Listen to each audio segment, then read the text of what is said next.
Hello everyone, सभी को नमस्कार। मैं एम्स दिल्ली से रवि कुमार गुप्ता आपका बहुत बहुत स्वागत करता हूं आपके अपने स्केलेटन नर्सिंग के इस ऑनलाइन प्लेटफॉर्म के ऊपर। सभी को नमस्कार, सभी को गुड मॉर्निंग। आज की इस क्लास के अंदर हम कुछ इंपॉर्टेंट टॉपिक के बारे में बात करने वाले हैं। जैसे कि आप सभी को पता है, थंबनेल के अकॉर्डिंग आपने देख ही लिया होगा कि आज जो हम क्वेश्चन आंसर्स करेंगे, आज जो हम टॉपिक के बारे में समझेंगे, वो बेड सोर का टॉपिक रहने वाला है। अब बेड सोर का जो टॉपिक है बच्चों, बहुत ज्यादा इंपॉर्टेंट है। आप सभी को पता है कि किसी भी एग्जाम के अंदर, हर एग्जाम के अंदर यहाँ से क्वेश्चंस बहुत सारे पूछे जाते हैं।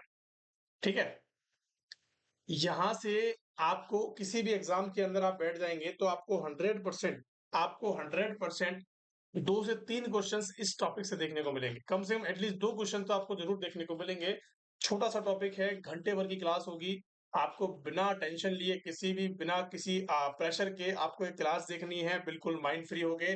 आपको ये समझना है कि बेड सोर के रिगार्डिंग हमें कुछ नहीं आता है। बेड सोर के रिगार्डिंग हमें कुछ नहीं आता है। आज जो समझेंगे, आज की क्लास में पहली बार पढ़ेंगे और पहली बार में ही हमें समझना है। और मैं हकीकत के साथ कह रहा हूँ, कि दावे के साथ कह रहा हूँ कि अगर आपने ये बेड सोर की क्लास ली है तो यहाँ से कोई भी क्वेश्चन आपका बाहर नहीं जाएगा। आप सारे क्वेश्चन यहाँ से हल कर दोगे 100%। आगे बात समझ में, कैसा भी क्वेश्चन होगा सारे सॉल्व कर दोगे, चाहे सीएचओ का पेपर हो, चाहे नॉट शेड का पेपर हो, डीएसएसबी का पेपर हो, सारे क्वेश्चन यहाँ से सॉल्व हो जाएंगे। आगे बात समझ में। तो इस टॉपिक को पढ़ने के बाद आपके अंदर एक अलग बूस्टअप और कॉन्फिडेंस देखने को मिलेगा। तो प्लीज इस टॉपिक को पूरा देखें और लास्ट तक देखना है, ठीक है। चलिए, सबसे पहली बात, देखो हम पहले एक टॉपिक के बारे में समझते हैं, फिर उसके बारे में क्वेश्चन आंसर्स के बारे में बात करेंगे। सबसे पहली चीज देखो, मैंने आपको क्या बताया है, क्या किस बारे में पढ़ रहे हैं बच्चों, कि सर हम पढ़ रहे हैं आज हमारे बेड सोर के टॉपिक के बारे में। क्या है बच्चों? बेड सोर।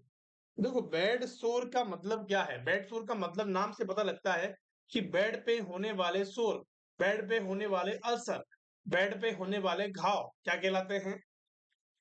बेड सोर कहलाते हैं। देखो, बेड सोर को आल्सो नोन एज, इसको बहुत नामों से जाना जाता है। इसको 2-3 नामों से और जाना जाता है। सबसे पहली बात करूं तो इसको प्रेशर अल्सर के नाम से भी बोलते हैं। मोस्ट पॉपुलर डेक्यूबिटस अल्सर के नाम से भी बोलते हैं। डेक्यूबिटस अल्सर के नाम से भी जाना जाता है, और इसको प्रेशर सोर के नाम से भी जानते हैं। ये तीनों नाम बहुत ज्यादा इंपॉर्टेंट है। काफी बार एग्जाम के अंदर क्वेश्चन पूछा गया है डेक्यूबिटस अल्सर से, कि डेक्यूबिटस अल्सर क्या है। काफी बच्चे कंफ्यूज हो गए थे, कि सर ये तो हमने पढ़ा ही नहीं, जबकि दूसरा नाम क्या है? पेट सोर का दूसरा नाम। आगे बस इसमें तो किसी भी तरह का क्वेश्चन आता है तो आपको छोड़ना नहीं है, ठीक है। अब हम बात करते हैं कि सर बेड सोर क्या है। देखो, मैं अगर बात करूं कि बेड सोर एक स्किन की इंजुरी होती है। एक कैसी होती है? स्किन की इंजुरी होती है जो कि बेड पे पड़े रहने के हिसाब से हो जाती है, या फिर हम कह सकते हैं कि बॉडी का जब प्रेशर हमारे एक पार्ट में पड़ता है, और नीचे क्या होता है, फ्रेम मैट्रेस होता है, कठोर मैट्रेस होता है, बेड होता है, उस पे दोनों के बीच में जो हमारी स्किन होती है, वहां पे सर्कुलेशन कम हो जाता है। सर्कुलेशन कम होने की वजह से वहां पे क्या देखने को मिलता है? आपको अल्सर देखने को मिलता है। उसको ही हम कहते हैं बेड सोर। क्या मेरी बात समझ में? ऐसा मोस्ट कॉमन किसके अंदर देखने को मिलता है, कौन से पेशेंट्स के अंदर देखने को मिलता है? तो आपको बताना है, बेड रिडन पेशेंट जो होते हैं, बेड रिडन पेशेंट के अंदर सबसे ज्यादा देखने को मिलता है। और मैं सबसे ज्यादा बात करूं आपकी, सबसे ज्यादा मैं अगर बात करता हूं आपसे, तो ये आपको देखने को मिलता है मेरे प्यारे बच्चों, आईसीयू पेशेंट्स के अंदर। जो आईसीयू में पेशेंट्स होते हैं ना, देखो जनरल कंडीशन की बात कर रहे हैं, ठीक है। आईसीयू में जो पेशेंट्स होते हैं, कॉमन सेंस आपका यूज करो। आईसीयू में पेशेंट जो होते हैं वो ना चल सकते हैं ना फिर सकते हैं। आईसीयू में क्यों है? क्योंकि उनकी क्रिटिकल कंडीशन है। वो ना तो खड़े हो सकते हैं वहां से, ना अपने आप करवट ले सकते हैं, और ना ही वो चल के जा सकते हैं वॉशरूम। उनके अंदर ज्यादा कैपेबिलिटी होती है बेड सोर के डेवलप होने की। बेड सोर के डेवलप होने की ज्यादा क्या होती है? कैपेबिलिटी होती है। उनके अंदर क्या होती, संभावनाएं होती हैं, किस चीज की? आईसीयू पेशेंट के अंदर बेड सोर के डेवलप होने की। आगे बात समझ में। चलिए, इसके लिए रेस्पॉन्सिबल कौन होता है? बेड सोर के लिए रेस्पॉन्सिबल कौन सा पर्सन होता है? क्या डॉक्टर होता है, टेक्नीशियन होता है, या नर्सेस होती हैं, या जो हमारे वार्ड बॉय होते हैं, वार्ड बॉय जो होते हैं वो होते हैं। चारों में से क्या ऑप्शन आपका करेक्ट जाएगा? देखो, सिंपल सी बात अगर मैं करता हूं, इसके लिए जो रेस्पॉन्सिबल होता है वो कौन होता है मेरे प्यारे बच्चों? क्या होता है? नर्सेस होती है। जो नर्सिंग ऑफिसर्स होते हैं वो बेड सोर के डेवलप होने के जिम्मेदार होते हैं। बेड सोर के डेवलप होने के जिम्मेदार होते हैं कौन? हमारी नर्सेस, हमारे नर्सिंग ऑफिसर्स। आगे बात समझ में? क्योंकि नर्सिंग ऑफिसर सबसे ज्यादा टाइम बिताते हैं पेशेंट के साथ। सबसे ज्यादा टाइम कौन बिताता है पेशेंट के साथ? नर्सेस बिताती हैं। और नर्सेस का काम क्या होता है? सबको पता है कि हम क्या करते हैं, जो चार्टेड मेडिकेशंस हैं उनको फॉलो करते हैं। जो डॉक्टर के द्वारा जो इंस्ट्रक्शंस दिए जाते हैं, जो इंस्ट्रक्शंस हमें दिए जाते हैं पेशेंट के रिगार्डिंग, वो हम फॉलो करते हैं। ठीक है। और पेशेंट की जो पोजीशन है उसको चेंज करवाते हैं। क्या करवाते हैं? पोजीशन चेंज करवाते हैं। आगे बात समझ में? क्या मेरी बात समझ में आ गई? आई या नहीं आई? एक एक चीज को बहुत अच्छे से क्लियर करते चलेंगे। आगे बात समझ में? चलिए, बहुत बढ़िया। अब क्वेश्चन पूछा जाता है कि मोस्ट कॉमन साइट कौन कौन सी होती हैं। क्वेश्चन बहुत बार एग्जाम के अंदर पूछा गया है कि most common site of bed sore. तो बेड सोर की मोस्ट कॉमन साइट क्या होती है मेरे प्यारे लाल लालियों? फटाफट से आंसर करेंगे। बेड सोर की मोस्ट कॉमन साइट क्या होती है? ये आपको हरा दिख रहा है? इसको मैं डार्क कर देता हूँ।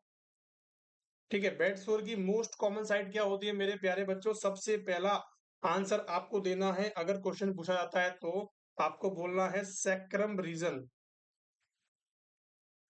कौन सी होती है सबसे पहली?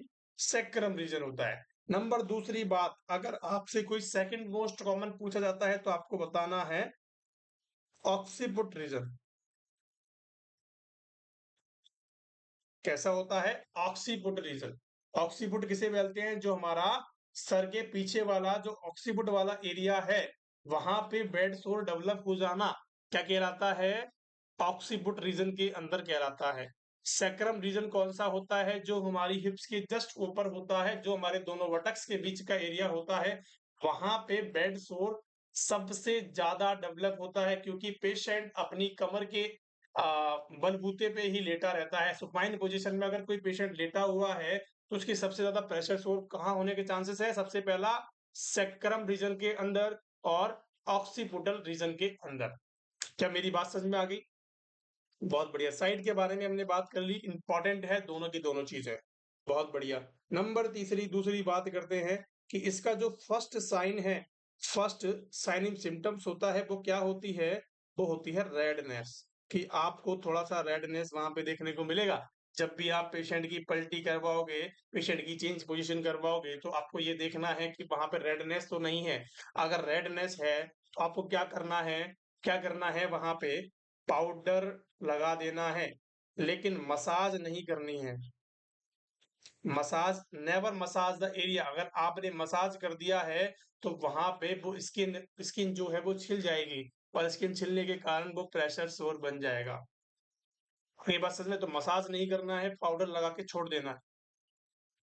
दूसरी बात करें, मैंने आपके साइट की बात कर ली है, मैंने आपसे सिम्टम की बात कर ली है। अब यहाँ पे बात करते हैं कॉजेटिव फैक्टर्स। जो कॉजेटिव फैक्टर्स होते हैं वो क्या होते हैं? कॉजेस की बात करें तो कॉजेटिव जो कॉजेस होते हैं वो इंपॉर्टेंट होते हैं। कॉज क्या होता है? सबसे पहली चीज अगर मैं आपसे बात करूं या मोस्ट कॉमन कॉज की बात करूं तो क्या होता है? क्या होता है मेरे प्यारे बच्चों? इस्चीमिया देखने को मिलता है सबसे पहला। मोस्ट कॉमन कॉज सबसे पहला और मोस्ट कॉमन होता है। नंबर दूसरी की बात करता हूं, प्रेशर होता है। नंबर दूसरा होता है प्रेशर। नंबर दूसरा कौन सा होता है मेरे प्यारे बच्चों? प्रेशर आपको देखने को मिल जाता है। आगे बात समझ में? नंबर तीसरी की बात करूं तो फ्रिक्शन होता है। क्या होता है? आपको फ्रिक्शन देखने को मिलता है। नंबर तीसरा होता चौथा होता है शेयर, रगड़ना। रगड़ रगड़ने से, बेड पे रगड़ने से क्या हो जाता है? स्किन छिल जाती है और वो प्रेशर सोर के अंदर डेवलप हो जाता है, उसको बोलते हैं शेयर। फ्रिक्शन भी कुछ इस प्रकार का ही होता है। प्रेशर आपको पता है कि बॉडी वेट का जो प्रेशर होता है उसकी वजह से शोर हो जाना। और मोस्ट कॉमन कॉज क्या है? हमारा इस्चीमिया आपको देखने को मिलता है। इस्चीमिया का मतलब क्या होता है उसके बारे में मैं आपको बताता हूँ।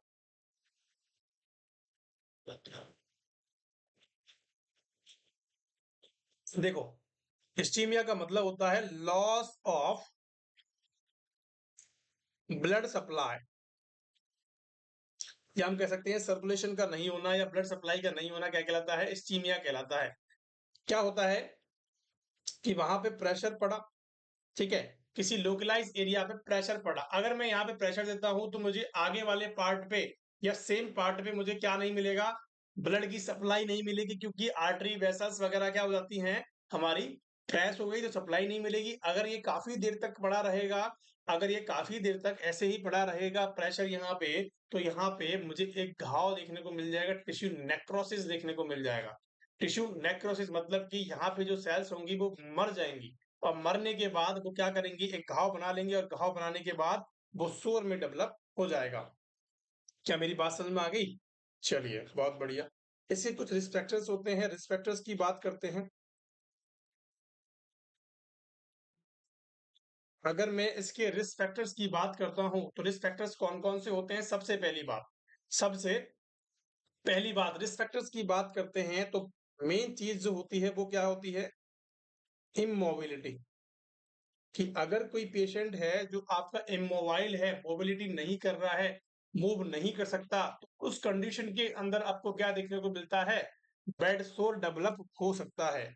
अगर मैं आपसे बात करूं कि लगातार कोई पेशेंट कहाँ पड़ा है, गीले में पड़ा हुआ है, मॉइस्चर में पड़ा हुआ है, तो उस कंडीशन के अंदर भी पेशेंट को क्या हो सकता है?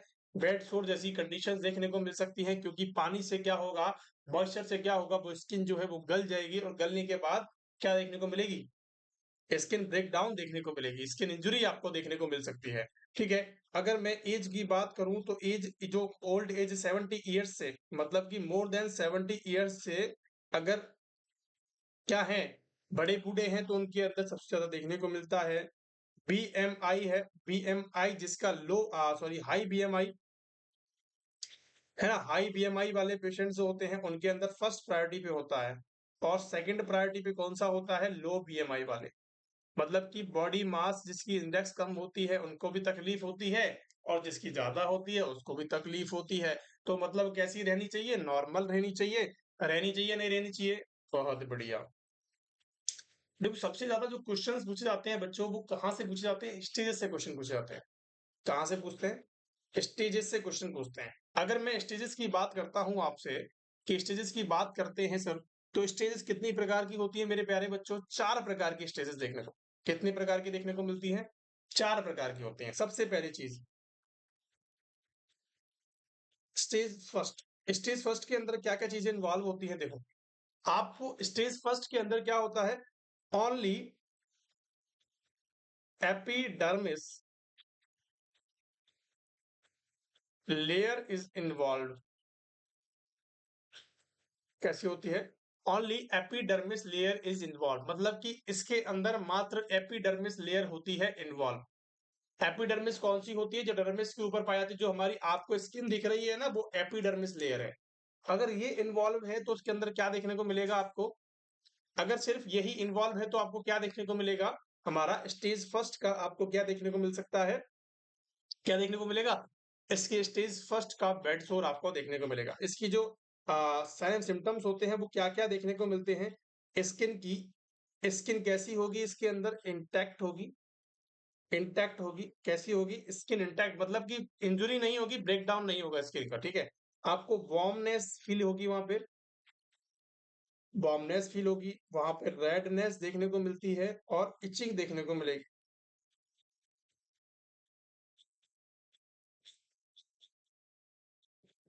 जैसे आपने एग्जाम्पल की बात करें तो सन वर्ण जो होता है, उसकी तरह ही आपको देखने को मिलता है। और सबसे मोस्ट कॉमन बात होती है रेडनेस की, कि अगर आपको रेडनेस देखने को मिलती है, क्वेश्चन पूछा जाता है कि एक पेशेंट है जिसको क्या प्रेजेंट है? वार्मनेस एंड रेडनेस प्रेजेंट है, तो उसके अंदर कौन सी स्टेज का बेड सोर डेवलप हो गया है? तो स्टेज फर्स्ट का हो गया। दोनों क्वेश्चन यहाँ से पूछे गए हैं। स्टेज सेकंड की बात करता हूं, स्टेज सेकंड की हम बात कर लेते हैं बच्चों। स्टेज सेकंड के अंदर आपको क्या क्या चीजें देखने को मिलती हैं? सबसे पहली बात कि only epidermis plus dermis layer is involve, मतलब कि दो लेयर्स इसके अंदर इन्वॉल्व होती है, एपिडर्मिस एंड डर्मिस। आगे बात समझ में? चलिए, अब मैं इसके साइन सिम्टम्स की बात करता हूँ, बहुत ज्यादा इंपॉर्टेंट है बच्चों। सेकंड जो है वो बहुत ज्यादा इंपॉर्टेंट है। साइन सिम्टम्स जो होते हैं वो कैसी होती है? Partial thickness, partial partially thickness skin, मतलब कि स्किन लॉस होता है लेकिन पार्शियली थिकनेस स्किन लॉस होता है, ठीक है। और स्किन नॉट इंटैक्ट, स्किन जो होती है वो कैसी होगी? नॉट इंटैक्ट होगी, मतलब कि ब्रेक डाउन हो चुका होगा स्किन का। क्या हो चुका होगा? ब्रेक डाउन हो चुका होगा। नंबर तीसरी बात, इसके अंदर सीवियर पेन देखने को मिलेगा पेशेंट को। और ब्लिस्टर जो बन जाते हैं, ब्लिस्टर फॉर्मेशन के बाद जब ब्लिस्टर फूटता है तो वो कौन सी चीजें देखने को मिलती हैं? ब्लिस्टर फॉर्मेशन कहाँ देखने को मिलता है? बहुत बार एग्जाम के अंदर पूछा गया है कि ब्लिस्टर फॉर्मेशन कहाँ देखने को मिलता है? हमारा सेकेंडरी फेज के अंदर या सेकेंड स्टेज के अंदर आपको देखने को मिल जाता है। क्या मेरी बात आप तक पहुंच गई है, समझ में आ गई है मेरे प्यारे बच्चों? चलिए, नंबर तीसरी बात कर लेते हैं। नंबर तीसरी मतलब कि स्टेज थर्ड की बात कर लेते हैं। और स्टेज थर्ड के अंदर बहुत ज्यादा इंपॉर्टेंट है। देखो, इंपॉर्टेंट क्या चीज है मैं आपको बताता हूँ। अगर मैं स्टेज की थर्ड की बात करता हूं तो इसके अंदर कौन कौन सी हम कहते हैं कौन कौन सी लेयर इन्वॉल्व होती हैं? कि epidermis plus dermis plus subcutaneous,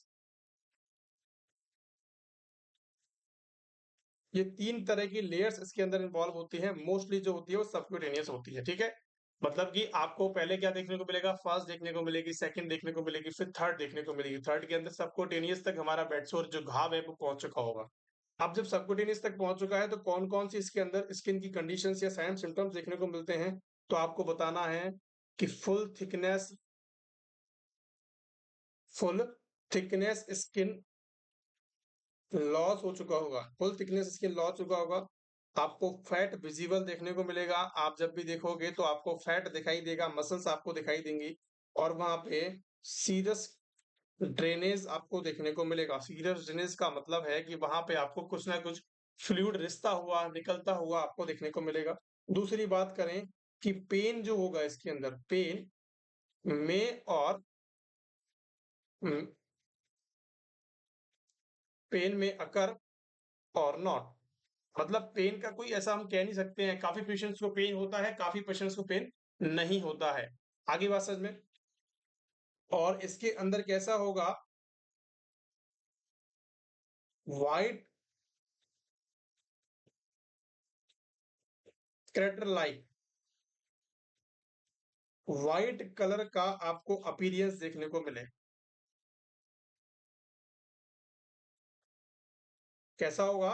white colour का अपीरियंस आपको देखने को मिलेगा। कैसा कलर देखने को मिलेगा बच्चों? व्हाइट कलर का अपीरियंस इंपॉर्टेंट चीज है।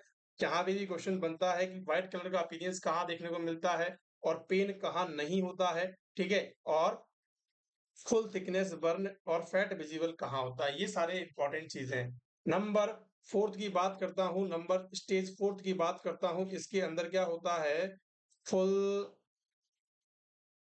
Thickness burn, full thickness burn tissue loss होता है, या फिर हम कह सकते हैं full tissue loss, full thickness tissue loss होता है इसके अंदर। और आपको इसके अंदर जो होती है बोन एंड मसल विजिबल होती है, यही इंपॉर्टेंट इसका चीज है। स्टेज फोर को देखने का मतलब क्या है? मतलब कि आपको बोन दिखाई दे गई, मसल दिखाई दे गई, इसका मतलब स्टेज फोर हो गया, ठीक है। यही क्वेश्चन बार बार पूछा जाता है एग्जाम के अंदर।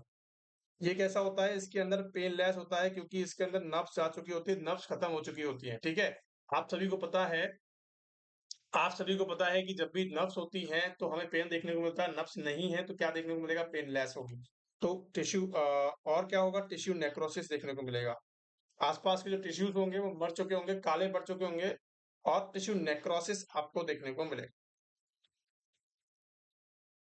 क्या मेरी बात समझ में आ गई? तो मैंने आपको कुछ इंपॉर्टेंट चीजों के बारे में बताया है कि टिश्यूज कैसे कैसे आपको बेड सोर को देखना है, किस नजरिए से आपको बेड सोर को देखना है।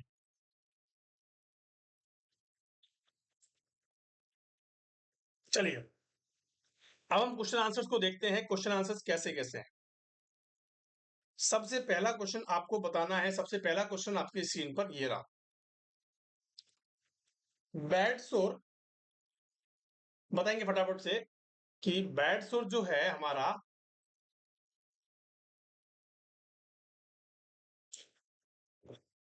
Bed sore are caused by localised contraction से होता है, कंट्यूजन से होता है, फ्रिक्शन से होता है, या एक्सेसिव हीट से होता है, या स्टीमिया से होता है। आंसर क्या होगा? देखो, बेड सोर इज कॉज्ड बाय मतलब कि कॉजेटिव फैक्टर्स के बारे में पूछा गया है। पॉजिटिव फैक्टर क्या होता है? हमारे हमारे किसका किसका बेड सोर का। तो बेड सोर का अगर आपसे मोस्ट कॉमन पूछा जाता है, अगर मोस्ट कॉमन नहीं पूछा जा रहा है और स्टीमिया आपके जवाब के अंदर है, तो आपको क्या करना है? स्टीमिया पे हमेशा टिक करना है। स्टीमिया का मतलब मैंने आपको बताया था कि लॉस ऑफ ब्लड सप्लाई, कि ब्लड सप्लाई का खत्म हो जाना क्या कहलाता है? इस्चीमिया कहलाता है। और जब भी बेड सोर होता है तो वहां पे बेड सोर का कारण ही क्या होता है? इस्चीमिया होता है, मतलब कि वहां पे क्या नहीं है? ब्लड सप्लाई है ही नहीं। इसीलिए वहां पे क्या हुआ? टिश्यू नेक्रोसिस हो गए और बेड सोर डेवलप हो गया। आगे बात समझ में, देखो फ्रिक्शन भी होता है, एक्सेसिव हीट की वजह से नहीं हो सकता, हीट की वजह से हीट स्ट्रोक होता है। आगे बात समझ में। दूसरा क्वेश्चन आपकी स्क्रीन पर, a bedridden patient is having intact skin at the sacrum region. एक बेड रिडन पेशेंट है, हैविंग इंटैक्ट स्किन मतलब कि उसकी स्किन जो है, एक देखो बेड रिडन पेशेंट है, स्किन कैसी है? इंटैक्ट है, सैक्रल रीजन पे है। मैंने आपको बताया था मोस्ट कॉमन साइट होती है सैक्रल रीजन। क्या होता है कि most common site to develop bed sore, ठीक है। स्किन जो है इंटैक्ट है बच्चों, ध्यान फोकस करना। And symptoms of warmness, symptoms of warmness, pain and firm skin at the side मतलब कि कठोर हो चुकी है, वार्मनेस आपको देखने को मिलता है। And what is the stage of bed सोर? देखो इसके अंदर तीन चार हिंट दी गई हैं। जब भी मैंने आपको स्टेज फर्स्ट के बारे में अभी बताया है, देखो मैंने आपको बताया स्टेज फर्स्ट के बारे में, स्टेज फर्स्ट के बारे में मैंने आपको क्या क्या चीजें बताई इसके अंदर देखें। मैंने आपको बताया सबसे पहली चीज कि यहाँ पे क्या होगा? ओनली एपिडर्मिस लेयर इन्वॉल्व होगी, सनबर्न की तरह देखने को मिलेगा, वार्मनेस एंड रेडनेस देखने को मिलेगी, और सबसे मेन चीज क्या बताई थी कि जो हमारी स्किन है वो कैसी होगी? इंटैक्ट होगी। स्किन जो है वो कैसी होगी? इंटैक्ट होगी। इसीलिए तो क्वेश्चन के अंदर पूछा गया है। तो आपको कोई भी हिंट यहाँ पे मिल सकती है। सबसे पहली हिंट कौन सी मिली है आपको? सबसे पहली हिंट मिली है स्किन तो इंटैक्ट है। स्किन इंटैक्ट तो फर्स्ट में होती है, हमारा आंसर यही से निकल जाना चाहिए। लेकिन आपको जरूरत पड़ी कहाँ जाने की? क्योंकि आपने कहाँ से नहीं पढ़ा है? आपने अच्छे से नहीं पढ़ा है, दिमाग से नहीं पढ़ा है।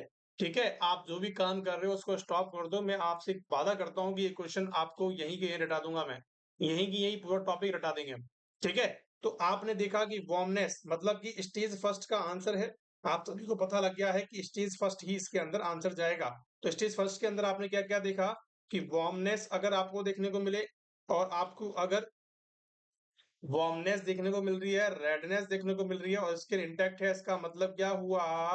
इसका मतलब क्या हुआ कि स्टेज फर्स्ट का आंसर है। सेकंड, थर्ड एंड फोर्थ मैंने आपको बता दी है किस तरह से क्वेश्चन आंसर्स यहाँ से बनते हैं, वैसे ही क्वेश्चन आंसर्स बनते हैं। मैंने बहुत सारे क्वेश्चंस आपके लिए नहीं लिए हैं क्योंकि सेम क्वेश्चंस हैं। अगर मैं यहीं पे इनके क्राइटेरिया चेंज कर दूं, ब्लिस्टर फॉर्मेशन की बात कर दूं, तो सेकंड ऑप्शन का आंसर आ जाएगा। आगे बात समझ में, बोन विजिबल हो रखी है, एक बेड रिडन पेशेंट है, क्वेश्चन समझो कि एक बेड रिडन पेशेंट है, उसकी स्किन जो है ब्रेकडाउन हो चुकी है, उसकी बोन जो है विजिबल है और पेनलेस है। पेन नहीं हो रहा है, बोन विजिबल है, तो कौन सा ऑप्शन जाएगा? ऑप्शन थर्ड जाएगा या फोर्थ जाएगा? तो बच्चों ऑप्शन फोर्थ जाएगा। आप सभी को पता लग गया? लग गया पता है? नहीं लगा? बहुत बढ़िया, चलिए अगले क्वेश्चन की तरफ चलते हैं। अगला क्वेश्चन आपके स्क्रीन पर, the earliest the earliest identify sign for a developing pressure sore at the skin is localized मतलब कह रहा है कि the earliest identifying sign कौन सा होता है डेवलपिंग प्रेशर सोर का? कि बेड सोर का अर्लीस्ट साइन क्या होता है, सबसे पहला साइन आपको क्या देखने को मिलेगा, उसके बारे में यहाँ पे क्वेश्चन पूछा गया है। अब देखो कॉमन सेंस आपको लगाना, हमेशा कॉमन सेंस का यूज किया करो।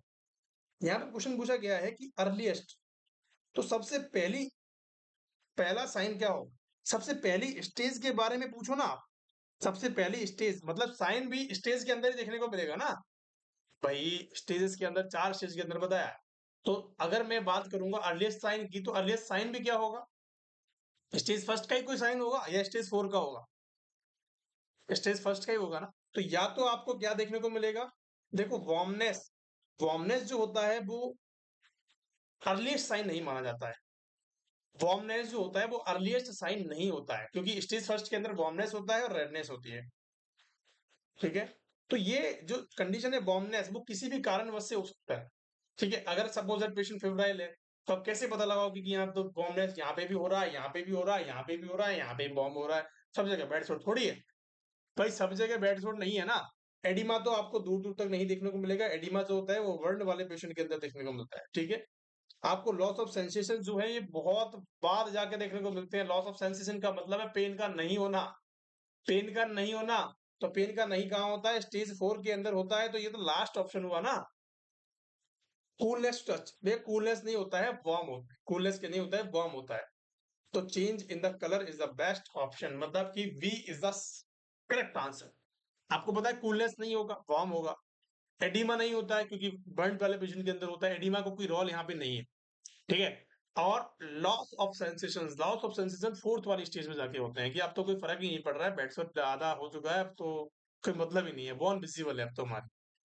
तो चेंज इन द कलर, सबसे पहली चीज आपको क्या देखने को मिलेगी, कलर चेंजेस आपको देखने को मिलेगा। और कलर चेंजेस कैसा देखने को मिलेगा, रेडनेस आपको देखने को मिलेगा। अगर आपसे कोई आंख बंद करके, अगर आपसे कोई आंख बंद करके क्या पूछे जाए कि first sign of the bed sore, तो मैंने आपको पहले ही बता दिया है जब हमारी क्लास स्टार्ट हुई थी, तो रेडनेस होता है। ध्यान रखना इस चीज का अपने माइंड के अंदर। इन जितनी भी सारी चीजें मैं आपको बता रहा हूं, मैं बोल रहा हूं, उन चीजों को डिक्टेट कर लेना बहुत ज्यादा इंपॉर्टेंट है। फटाफट से आंसर करें, क्या आंसर रहने वाला है कि Brydon scale is use for assessment of, assessing the risk of,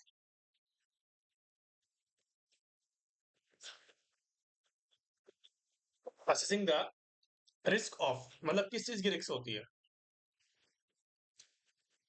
क्या आंसर आपका रहने वाला है, देखो पहली बात तो ये आपको समझना है कि ब्रेडन स्केल क्या है। देखो, वैज्ञानिक था एक वैज्ञानिक था जिसका नाम था बार बारा ब्रेडन। क्या था बच्चों, एक वैज्ञानिक का नाम था, एक साइंटिस्ट का नाम था बारबारा ब्रेडन। बार बारा ब्रेडन था वो 1987 में आया था। 1987 के अंदर उसने एक थ्योरी दी, एक स्केल दी। कौन सी स्केल थी, ब्रेडन स्केल। कौन सी थी बच्चों, 1987 के अंदर उसने एक ब्रेडन स्केल को इन्वेंशन किया, जिसके अंदर उसने बताया कि आपको अगर किसी स्केल को, मतलब कि अगर आपको बेड सोर को मापना है, कि बेड सोर की जो स्केल है, आपको प्रेडिक्शन करना है रिस्क ऑफ बेड सोर का, तो आप किससे कर सकते हो, एक स्केल से कर सकते हो। आप एक स्केल से कर सकते हो जिसका नाम है ब्रेडन स्केल। तो आपको क्या करना है कि जो डेक्यूबिटस अल्सर है उस पर क्लिक करना है, करेक्ट आंसर आपका चला जाएगा, क्योंकि decubitus ulcer is the bed सोर। मोलाइटिस के लिए कोई ऐसी स्केल नहीं होती है बच्चों, इन सब के लिए कोई ऐसी स्केल नहीं होती जिससे हम नाप सकें। ठीक है, अब इसकी बात हम थोड़ी सी डिटेल में कर लेते हैं क्योंकि इंपॉर्टेंट है, सवाल पूछा जाता है। अभी तक सवाल यही पूछा गया है, अब जो सवाल मैं आपको बताऊंगा वो पूछा जाएगा। ठीक है, देखो ब्रेडन स्केल नाम बता दिया, बारबारा ब्रेडन एक वैज्ञानिक था, 1987 के अंदर उन्होंने स्केल का नाम दिया, जो कि हम क्या करते हैं, रिक्स को मापते हैं ब्रेड सोल्की को। ठीक है, अगर मैं इसके स्कोर की बात करता हूं, देखो इसके स्केल के अंदर इसने स्कोर को बताया है, स्कोर कितना होता है, मिनिमम स्कोर कितना होता है और मैक्सिमम कितना होता है, दोनों की चीजों के बारे में इसने बताया कि अगर मिनिमम स्कोर की बात करें तो 6 होता है, मैक्सिमम स्कोर कितना होता है मेरे प्यारे बच्चों, 23 कितना होता है, 23 होता है। ये question of the day question आपसे पूछा जा सकता है कभी भी किसी भी क्लास के अंदर, या हम कह सकते हैं किसी भी एग्जाम के अंदर आपसे क्वेश्चन पूछा जा सकता है कि maximum score of bed sore तो 23 होता है, maximum minimum score of the bed सोर या ब्रेडर स्केल स्कोर 6। आगे बात समझ में आई या नहीं आई भैया, आई या नहीं आई बताएंगे, आ गई ना, कतई दिमाग के अंदर बैठ गई। चलिए अब इसके अंदर कैसी कैसी चीजों के बारे में बताया उसके बारे में तो हम पढ़ लेते हैं कि वेरी हाई रिस्क किसके अंदर होती है, लो रिस्क किसके अंदर होती है, जीरो रिस्क किसके अंदर होती है, उनके बारे में हम पढ़ते हैं। देखो 4 फेजेस के अंदर इसने बताया ए बी सी और डी, ठीक है। एक तो होती है वेरी हाई रिस्क वाले, ठीक है, एक होते हैं हाई रिस्क वाले, एक होते हैं लो या मॉडरेट हम कह सकते हैं,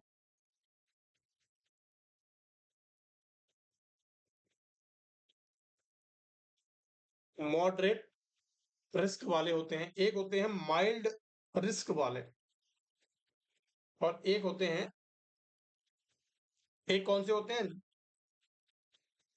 जनरली नॉट रिस्क, मतलब कि नॉट, कैसे कह सकते हैं कि नॉट रिस्क,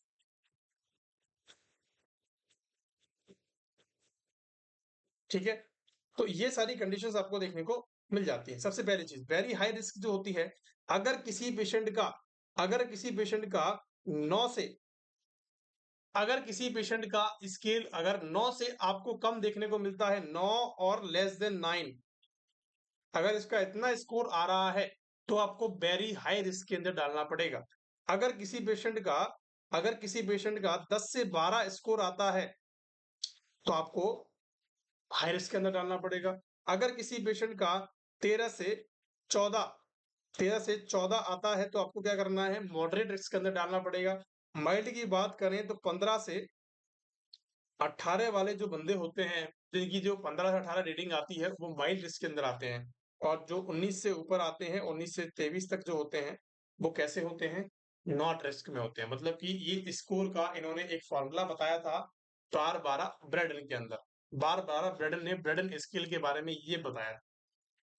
आगे बात समझ में, जनरली आगे क्वेश्चन यहाँ से नहीं पूछा गया है, लेकिन मैं आपसे दावे के साथ कह रहा हूँ क्वेश्चन जरूर पूछा जाएगा यहाँ से, क्योंकि क्वेश्चन खत्म हो गए हैं, जो रटे पिटे क्वेश्चन आजकल नहीं पूछता है, तो यही से क्वेश्चन पूछेगा। आगे बात समझ में, चलिए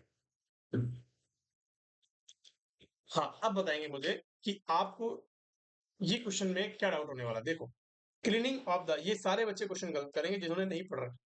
cleaning of the bed sore has to be done from, कहां से करते हैं, इनर टू आउटर करते हैं, या आउटर टू इनर करते हैं, या फिर हम सिर्फ वुंड पार्ट को ही क्लीन करते हैं, या पूरी सरफेस को हम क्लीन करते हैं। क्या आपका आंसर रहने वाला है, फटाफट से आंसर करेंगे, बहुत ज्यादा इंपॉर्टेंट है और बहुत ही ज्यादा हम कह सकते हैं सस्पिशियस सवाल है। यहाँ पे क्वेश्चंस बच्चे बहुत ज्यादा गलत करते हैं, तो किस प्रकार से आपको इसके अंदर देखना पड़ेगा। क्लीनिंग करने का क्या इसका क्राइटेरिया होता है, देखो सबसे पहली बात करते हैं बेड सोर की क्लीनिंग के बारे में। तो देखो जो बेड सोर का जो घाव होता है, बेड सोर,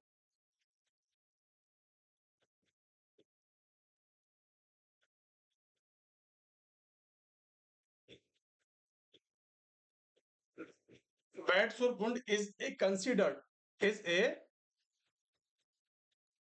कंसिडर, कैसे करते हैं कंसिडर, क्यों कैसे, इन्फेक्टेड वुंड।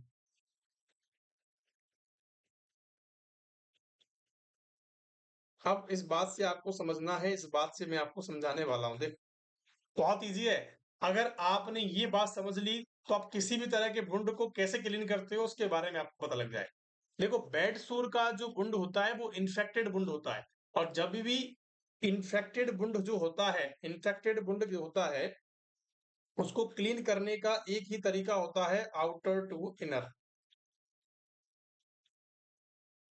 कि आपको इन्फेक्शन फैलाना नहीं है, आपको वुंड का इन्फेक्शन फैलाना नहीं है। अगर आप इनर टू आउटर करते हो तो इसका मतलब पहले आप घाव से लेके जाओगे, और घाव से कहाँ लेके जा रहे हो, आप बाहर तक लेके जा रहे हो, ले जा रहे हो या अदर स्किन तक। तो ऐसा आपको नहीं करना है, ऐसा आपको नहीं करना है, ये आपको क्या करना है, रिवर्स करना है, कि आपको पहले बाहर बाहर का क्लीन करना है, उसके बाद आपको अंदर ले आना है, और जितनी भी गंदगी होगी वो कहाँ आ जाएगी, हमारे वुंड के अंदर आ जाएगी, क्योंकि इन्फेक्टेड वुंड है। वो कैसा है बच्चों, इन्फेक्टेड वुंड है, तो हमें आउटर टू इनर ही करना पड़ेगा। आउटर टू इनर ही हमें क्या करना पड़ेगा, वुंड को क्लीन करना पड़ेगा। इनर टू आउटर मत कर देना बच्चों, बहुत ज्यादा सस्पिशियस सवाल है, बहुत ज्यादा बच्चे गलत करके आते हैं। तो आउटर टू इनर करते हैं, किसी भी इन्फेक्टेड वुंड को हम कैसे करते हैं, आउटर टू इनर क्लीन करते हैं। उसका रीजन मैंने आपको बता दिया है। हमें इन्फेक्शन को और बॉडी पार्ट तक नहीं फैलाना, इसीलिए हम क्या करते हैं, समेट के लाते हैं सारे इन्फेक्शन को एक जगह। क्या मेरी बात समझ में आ गई? क्या मेरी बात समझ में आई या नहीं आई? इसको दूसरे नाम से भी जाना जाता है, इसको दूसरे नाम से भी जाना जाता है, मतलब कि पेरिफेरी आपको देखने को मिल सकता है, पेरिफेरी टू सेंटर। आपको क्या करना है, पेरिफेरी टू सेंटर भी इसको बोलते हैं, मतलब पेरिफेरी का मतलब होता है बाहर वाला पार्ट, और सेंटर का मतलब होता है बीच वाला पार्ट। आपको क्या करना है, बाहर से लेके आना है अंदर तक की तरफ। क्या मेरी बात आप तक पहुंच गई है? अरे भैया मेरी बात पहुंच गई नहीं पहुंची? पहुंच गई। चलिए, अब इसको कैसे क्लीन करते हैं, क्या आपको पता है? देखो, हम इसको क्लीन कर सकते हैं, क्लीन विद NS 0.9% जो सॉल्यूशन होता है उसके साथ हम कर सकते हैं फर्स्ट प्रायोरिटी पे। NS से ही करते हैं, क्या करते हैं? अगर मैं सेकंड की बात करूं तो आप हाइड्रोजन ऑक्साइड जो होती है H2O2, उससे भी आप कर सकते हैं। सबसे पहला आपको क्या करना है, क्लीन करना है, उसके बाद आपको ड्रेसिंग्स अप्लाई करनी होती है। देखो, जनरली जो होता है हमारे एम्स के अंदर की बात करूं तो मैपिलेक्स अप्लाई करते हैं। मैपिलेक्स एक तरह का मटेरियल होता है जिसके अंदर फाइब्रो हील वगैरह की कंडीशंस होती हैं, उसको हीलिंग प्रोसेस में लाते हैं। एक तरह टेप होता है, उसको हम चिपका देते हैं बेड सोल के ऊपर, और वो उसके लिए फायदेमंद होता है। क्या मेरी बात समझ में आ गई? चलिए, तो सबसे पहली चीज हमने देखा, क्लीनिंग के बारे में देखा, और कैसे क्लीन करते हैं उसके बारे में हमने देख लिया है। बहुत सारी चीजें होती हैं, अगर एंटी माइक्रोबियल आप सॉरी एंटी माइक्रोबियल एजेंट भी, बीटाडीन वगैरह भी आप लगा सकते हो। ठीक है, आपने सलाइन में गॉज को भिगोया, गॉज को आपने सलाइन में भिगोया, उसको भी चिपका के लगा सकते हो। आगे बात समझ में? अगला क्वेश्चन बताएंगे, which of the following is the most important of for healing as infested decubitus ulcer?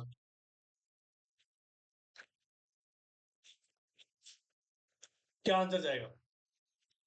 Which of the following factor is the most important healing, मतलब कि ऐसा कौन सा फैक्टर है जो हीलिंग प्रोसेस में क्या करेगा, हीलिंग प्रोसेस में क्या करेगा मेरे प्यारे बच्चों, इंप्रूव करेगा, मतलब कि इंपॉर्टेंट रहेगा हीलिंग प्रोसेस के अंदर। डेक्यूबिटस अल्सर की, बेड सोर की हीलिंग प्रोसेस के अंदर कौन सा इंपॉर्टेंट रहेगा? एडिक्वेट सर्कुलेटरी स्टेटस होना चाहिए, सर्कुलेटरी स्टेटस होना चाहिए, शेड्यूल्ड पीरियड्स ऑफ रेस्ट होना चाहिए, है ना, या फिर बैलेंस न्यूट्रिशन डाइट होनी चाहिए, फ्लूइड इंटेक होना चाहिए, कितना 1500 ml पर डे का। क्या आंसर आपका रहने वाला है? देखो, कभी भी आप जब किसी भी चीज की ट्रीटमेंट की बारे में बात करते हो, यहाँ पर ट्रीटमेंट के बारे में बात करी जा रही है, हीलिंग प्रोसेस के बारे में बात करी जा रही है कि हीलिंग कब होगी। ठीक है, तो आपको हमेशा कॉज के ऊपर जाना है कि कॉज क्या था, समझ रहे आप? तो आपके हीलिंग प्रोसेस भी निकल जाएगी। आगे बात समझ में, तो आपका जो कॉज मैंने आपको बताया था कि मोस्ट कॉमन कॉज क्या था, तो मोस्ट कॉमन बताया था सर इस्चीमिया था। इस्चीमिया क्या था कि sir loss of blood supply थी, लॉस ऑफ ब्लड सप्लाई थी, कि ब्लड सप्लाई वहां पे नहीं हो रही थी। क्या अगर हम ब्लड सप्लाई को, अगर हम, ध्यान समझना, कि ब्लड सप्लाई को अगर इंक्रीज कर दें, ब्लड सप्लाई को अगर इंक्रीज कर दें, तो क्या डेक्यूबिटस अल्सर हील हो सकता है? क्या जो हमारा बेड सोर है वो हील हो सकता है या नहीं? कि सर बिल्कुल हो सकता है, 100% हो सकता है। अगर वहां पे सप्लाई पहुंच जाएगी तो न्यूट्रिशन भी पहुंच जाएगा, न्यूट्रिशन पहुंच जाएगा तो क्या जितने भी आप एजेंट दे रहे हो, जितने भी आप एंटीबॉडीज दे रहे हो, एंटीबायोटिक्स दे रहे हो उसको ट्रीट करने के लिए, तो वो इन्फेक्शन से प्रिवेंट हो जाएगी वो चीज। भाई होगी या नहीं हो, ब्लड सब, ब्लड में ही सब कुछ होता है, ऑक्सीजन वहां पे होता है, ब्लड वहां पे होता है, न्यूट्रिएंट्स वहां होते हैं, तो सारी चीजें पहुंच जाएंगी। पहुंचेंगे नहीं पहुंचेंगी, तो आपको बस इसी को ठीक करना है। आपको क्या करना है, एडिक्वेट ब्लड सप्लाई देनी है। आगे बस क्वेश्चन करने का तरीका आना चाहिए बस। आप कैसे भी क्वेश्चन को कैसे भी घुमा फिरा के दे दो, आप 100% क्वेश्चन का आंसर कर दो। एडिक्वेट ब्लड सप्लाई करनी है, शेड्यूल्ड पीरियड ऑफ रेस्ट, अब इसमें क्वेश्चन में देखो, इस क्वेश्चन के अंदर कुछ चीजें हैं, इस क्वेश्चन के अंदर चीजें हैं, लेकिन मैं इस क्वेश्चन में ये बताऊंगा आपको, आगे ये क्वेश्चन आने वाला है उस क्वेश्चन के अंदर मैं आपको बताऊं। देखो, बैलेंस डाइट आप कर सकते हो, बैलेंस आपको न्यूट्रिशन डाइट लेनी है, प्रोटीन डाइट लेनी है, फैट डाइट लेनी है, इन सारी चीजों को आप ले सकते हो। इनको ले सकते हैं, लेकिन ये क्या है, हीलिंग प्रोसेस में उतना मदद नहीं करेगी जितना सर्कुलेटरी। अगर आपने सपोज प्रोटीन ही प्रोटीन खा रहे हो, लेकिन सर्कुलेशन नहीं है, तो प्रोटीन कहाँ से पहुंचेगा वहां, कैसे पहुंचेगा, नहीं पहुंच पाएगा ना। भाई पहुंचेगा या नहीं पहुंचेगा, तो नहीं पहुंच पाएगा। सिंपल सी कहानी है यार, जब तक आपने कोई काम किया, सपोज दैट ये एसी का रिमोट है, ठीक है, ये एसी का रिमोट है, इसमें मैंने बटन दबाया ऑफ का, ठीक है। अब मैंने बटन तो दबा दिया है, लेकिन वहां पे कनेक्शन से जुड़ा या नहीं जुड़ा, इसमें सपोज सेल खत्म हो गए थे, तो वो ऑफ ही नहीं हुआ एसी, वो ऑफ ही नहीं हुआ। तो हमारा काम करने का मतलब क्या निकला, जब हमने रोटी खाई, हमारी बॉडी में लगे ही नहीं, आपने कोई मेडिकेशन चार्ट कर दी। हमारी एक मैम है, फैकल्टी है हमारी, वो क्या डायलॉग देती है पता है, कि अपने एसआर को डायलॉग देती हैं कि आपने इसमें लिख दिया, आपने इसमें तो लिख दिया, चार्ट के अंदर तो लिख दिया, लेकिन वो पेशेंट की बॉडी के अंदर गई या नहीं गई उसको आइडेंटिफाई करो, कि ये मेडिसिन दी है या नहीं दी है उसको, और वो फॉलो चीज होनी चाहिए। और वो एक अच्छी भी बात है कि आपको, आपने जो काम किया वो काम सक्सेसफुल हुआ या नहीं हुआ उसको देखना है, ठीक है। ये नहीं कि आपने काम कर दी, फॉर्मेलिटी नहीं करनी है। तो इसीलिए हमने क्या करा है कि एडिक्वेट अगर सर्कुलेटरी स्टेटस है तो ही आपका काम बन सकता है, ठीक है। आपको फ्लूइड इंटेक भी बढ़ाना हो। आ गई बात समझ में? अरे भैया मेरी बात समझ में आई? चलिए, अगला क्वेश्चन आपकी स्क्रीन पर ये रहा।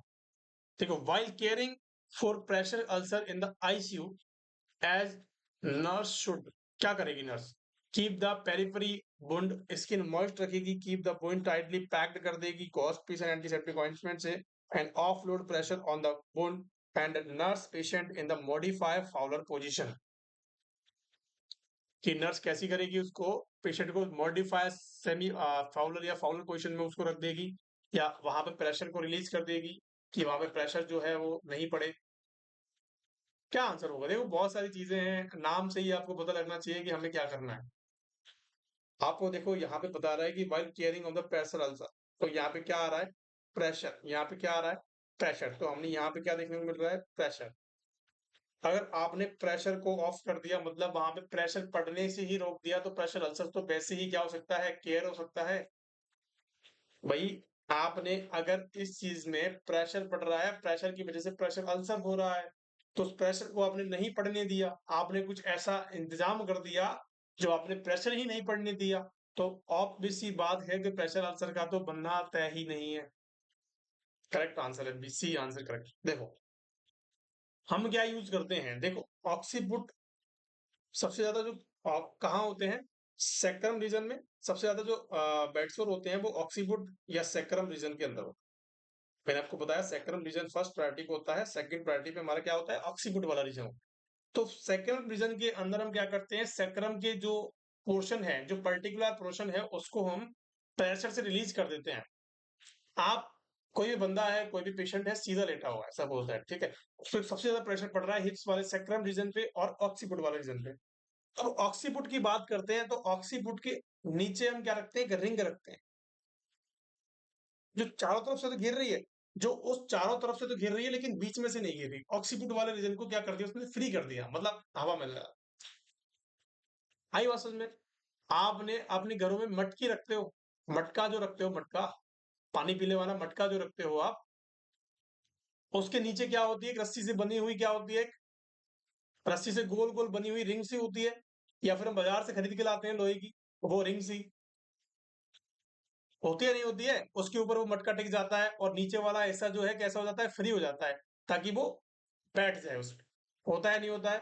होता है नहीं होता है, वैसे ही एक टाइप की रिंग होती है और हवा में झूलती रहता है हमारा ऑक्सीबुट। उससे क्या हो सकता है, उससे क्या हो सकता है मेरे प्यारे बच्चों, कि वहां जो प्रेशर पड़ने वाला है वो नहीं पड़ता है, वहां पे जो प्रेशर पड़ रहा है वो नहीं पड़ रहा है। देखो, ये जितनी भी चीजें बनाई गई है ना, कॉमन सेंस के हिसाब से बनाई गई है, common sense, just common sense. कि प्रेशर पड़ रहा है, प्रेशर खत्म कर दो, बेड सोर ही नहीं होगा, है, सिंपल है ना। ऐसे ही आपको सिंपल तरीके से समझना है। ऐसे ही सैक्रम के लिए रिंग होती है, सैक्रम के लिए एक ट्यूब होती है एक्चुअली, सेक्रम के लिए रिंग नहीं बनाते हैं, ट्यूब होती है, हवा भरी होती है, ट्यूब साइकिल की ट्यूब होती है, ऐसी एक बड़ी ट्यूब होती है जो हम कह सकते हैं जो स्विमिंग सीखते हैं, जब हम तैरना सीखते हैं तो उस ट्यूब का यूज करते हैं, वैसे ही टाइप की एक ट्यूब होती है, उसके पेशेंट के नीचे लगा दे, डिस्कम्फर्ट जरूर होता है लेकिन वो पेशेंट के फायदे के लिए होती है, पेशेंट के फायदे के लिए होती है। आगे बात समझ में, चलिए।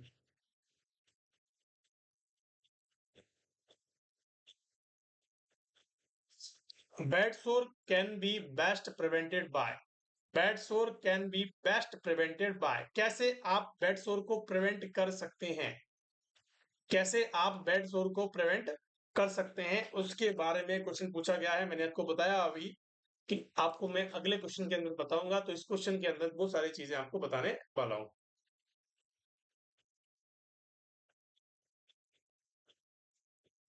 बहुत ईजी है, बहुत ईजी है। देखो बेड सोर को कैसे प्रिवेंट कर सकते हैं, देखो आईसीयू पेशेंट्स होते हैं, आईसीयू पेशेंट्स होते हैं वो फुली डिपेंड होते हैं, fully depend on nursing staff, nursing officer, और हम कह सकते हैं डॉक्टर, ओटी टेक्नीशियंस, ठीक है। वो सारी चीजें होती हैं कि मेडिकल एक स्टाफ के अंदर फुली डिपेंड होते हैं, हम ही उसके क्या होते हैं, करता धरता होते हैं, हम ही माई बाप हैं उसके वहां पे, तो ठीक है। तो अपन को क्या करना है, ये वो हमारे ऊपर फुली डिपेंड है, तो हम उसको क्या करते हैं, अच्छी केयर देते हैं, अच्छा ट्रीटमेंट देते हैं, ताकि वो जल्दी से जल्दी अपने घर जाए, अपने बीवी बच्चों को संभाले, अपने काम धंधे को संभाले। आगे बात समझ, तो हम क्या कर सकते हैं उसके लिए, बेड सोर नहीं होना चाहिए। देखो बेड सोर एक हमारी फर्स्ट प्रायोरिटी होती है कि बेड सोर अगर हो गया तो नर्सेस के नाम पे दब्बा है, तो बेड सोर नहीं होना चाहिए बस। तो बेड सोर को प्रिवेंट करने, प्रिवेंट का मतलब यहाँ पे ट्रीटमेंट नहीं कर रहे हैं, जहां पे ट्रीटमेंट नहीं कर रहे हैं यहाँ पे क्या कर रहे हैं, यहाँ पे ट्रीटमेंट नहीं कर रहे हैं मेरे प्यारे बच्चों, यहाँ पे सिर्फ हम क्या कर रहे हैं, प्रिवेंट कर रहे हैं कि नहीं हो, यहाँ पे हम प्रिवेंट कर रहे हैं कि इसको, इस कंडीशन जो बेड सोर होता है वो नहीं होने देना है। तो आपको क्या करना है, फ्रीक्वेंट चेंज द पोजीशन, की पेशेंट की पोजीशन को आपको चेंज करना है। और ये बहुत बार एग्जाम के अंदर पूछा गया है कि कितने आवर्स में पेशेंट की पोजीशन को चेंज करते हैं, तो आपको बताना है every every 2 hour change the position to prevent bad सोर।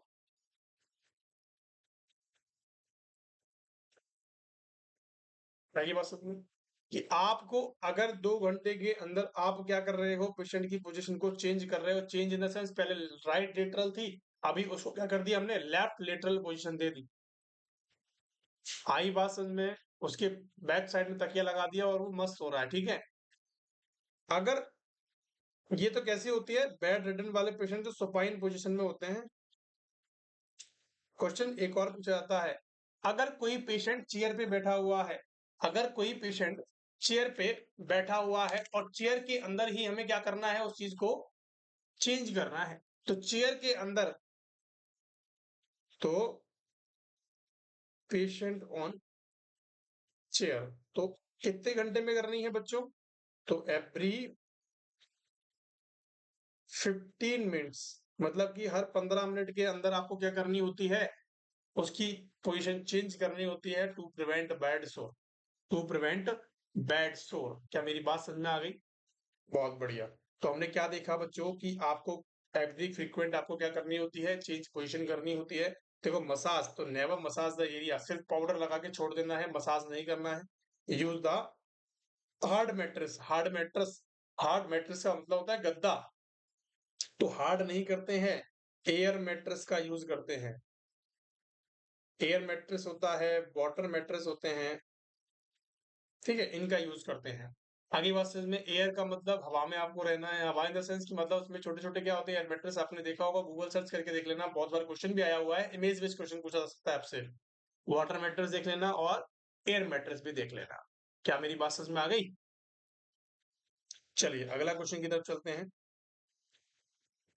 Superficial ulceration, superficial ulceration on skin appearing as abrasion, appearing as an abrasion and blister is firm. Blister form होता है मेरे भाई। यार मैंने आपको कितनी बार बताया कि ब्लिस्टर फॉर्मेशन सेकंड क्लास के अंदर होता है। देखो, सेकंड जो स्टेज है वहां पे क्या बताया है मैंने आपको, ये क्वेश्चन के बारे में बताया ना कि ब्लिस्टर फॉर्मेशन का क्वेश्चन आपसे पूछा जा सकता है। तो ब्लिस्टर फॉर्मेशन जब भी होता है मेरे प्यारे लाल लालियों, तो आपको क्या देखने को मिलता है ब्लिस्टर फॉर्मेशन स्टेज सेकंड के अंदर। अगर बोनी प्रोमिनेंस के एरिया आपको देखने को मिल रहा है तो आपको क्या करना है, बोन दिखाई दे रही है तो स्टेज 4 का ऑप्शन हो गया। ठीक है, तो ये सारी चीजें, ये सारे क्वेश्चंस जो है मैंने आपको बेड शोर के रिगार्डिंग बताए हैं। और इन्हीं को आपको क्या करना है, यूज करना है, और इन्हीं को आपको क्या करना है, याद करना है। ठीक है, किसी भी तरह की कोई समस्या होती है तो आप कमेंट बॉक्स में पूछ सकते हैं, हमारे सपोर्टिव नंबर्स पे कॉल कर सकते हैं, मैसेज कर सकते हैं। आगे बात समझ में। चलिए, अब मैं इसके अंदर कुछ चीजें आपको और बताता हूँ कि बेड सोर के अंदर आपको सोप एंड वाटर क्या करना है, इरिटेट ये क्या करते हैं। तो आपको क्या करना है कि नेवर यूज, क्या करना है मेरे प्यारे बच्चों, कि आपको यूज नहीं करना है किस चीज को, किस चीज को यूज नहीं करते हैं, कि आपको never use alcohol, spirit, spirit को यूज नहीं करना है, एल्कोहल को यूज नहीं करना है। ठीक है, and irritant shop, and irritant shop,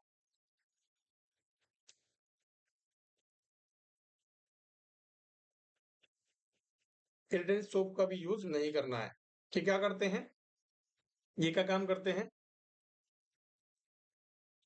make dryness,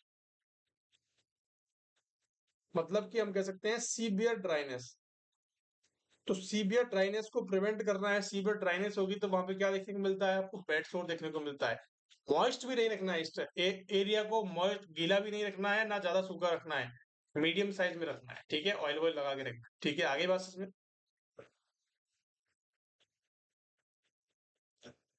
use हम कर सकते हैं सॉफ्ट पिलोज कर सकते हैं,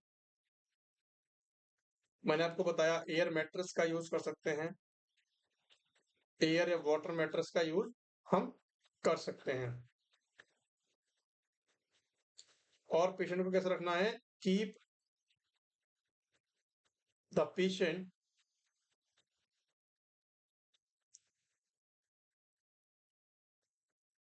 ड्राई एंड क्लीन। पेशेंट कैसे रखना है, ड्राई एंड क्लीन रखना है। और ड्राई एंड क्लीन रखने के बाद आपको क्या करना है, एनएस से उसको वॉश करना है। ये आपको बता दिया मैंने, वॉश कैसे करते हैं, एनएस से हमें उसे वॉश करना है। हाई प्रोटीन डाइट लेनी है, high protein diet, high carbohydrate diet. आप विटामिन सी भी यूज कर सकते हैं, क्योंकि किसी भी वुंड को भरने में विटामिन सी का बहुत रोल होता है। विटामिन सी कहाँ पाया जाता है, एस्कॉर्बिक एसिड होता है, इसका नाम क्या होता है, एस्कॉर्बिक एसिड। ध्यान रखना, बहुत बार एग्जाम के अंदर पूछा गया है विटामिन सी का ओरिजिनल नाम क्या है, तो एस्कॉर्बिक एसिड होता है। खट्टे पदार्थों के अंदर सबसे ज्यादा पाया जाता है। ऑरेंज की बात कर सकते हैं, टमाटोज की बात कर सकते हैं, आंवले की बात कर सकते हैं। ठीक है, तो इनके अंदर खट्टे पदार्थ जो भी होते हैं उनके अंदर एस्कॉर्बिक एसिड पाया जाता है, विटामिन सी पाया जाता है, वुंड हीलिंग के लिए बहुत ज्यादा इंपॉर्टेंट होता है। लिख दो इंपॉर्टेंट फॉर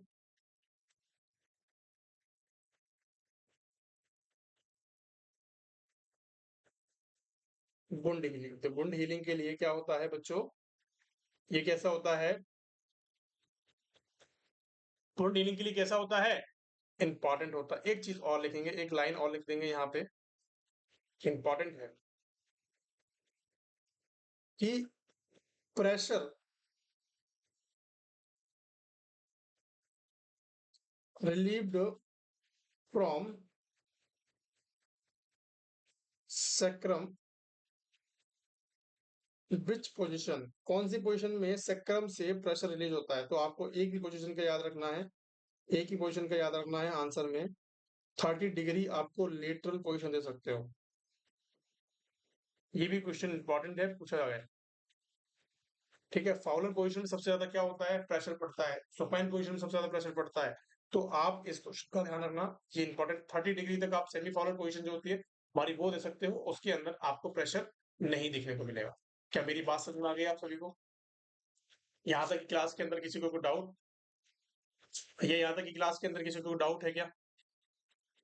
फटाफट से आंसर करेंगे। क्या आपको कोई डाउट यहाँ तक की क्लास के अंदर? तो thank you so much for being there. आज की क्लास के लिए इतना ही। काफी कुछ हमने सीखा है। अगर आपको क्लास पसंद आई हो तो please like share and subscribe करेंगे, अपने दोस्तों के साथ शेयर करेंगे, ताकि हमें और आपको दोनों को बढ़ने का मौका मिले।